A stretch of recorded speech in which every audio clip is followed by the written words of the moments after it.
sa duha ka semana sa pagbukas sa klase sa mga pampublikong tunghaan, usa sa mga yangungo karon sa mga tinun-an ug sa mga ginikanan sa dakbayan sa Talisay ang kadaghan sa mga modules nga ilang tubagon sud lang sa usa ka semana. Kini ang report ni Femery Dumabo. Usa sa naglisod ang pamilyang Inreli sa barangay Poblasyon sa Dakbayan sa Talisay nga naabdan sa GMA RTV Balitang Bisdak nga busy kaayo ganihang buntag sa pagtudlo sa ilang anak pagtubag sa mga modules. Tulo kanila tinun-an sa elementarya samtang duha sa high school. Ang grade 6 pupil adunay 7 ka mga modules nga tubagan sud sa usa ka semana. Way reklamo.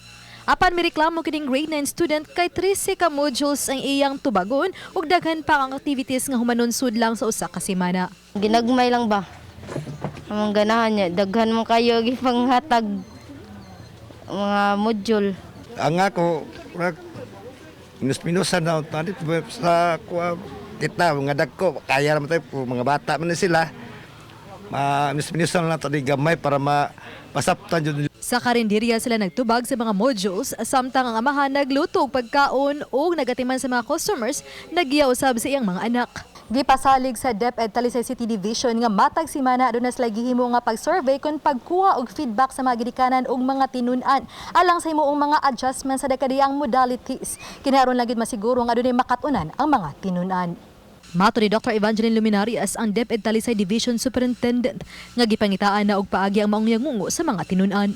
Sayo nato ang pagtubag sa mga bata sa ilang mga module.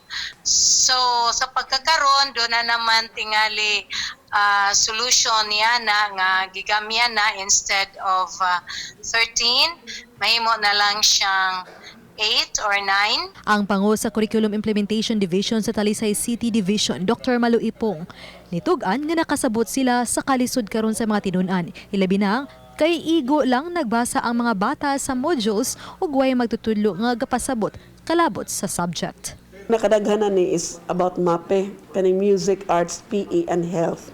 One subject pero one siya nga subject pero ang component niya upat sila. And although gaapasta sa by week pero unsaon na natong abso nato og di sad makuha sa bata.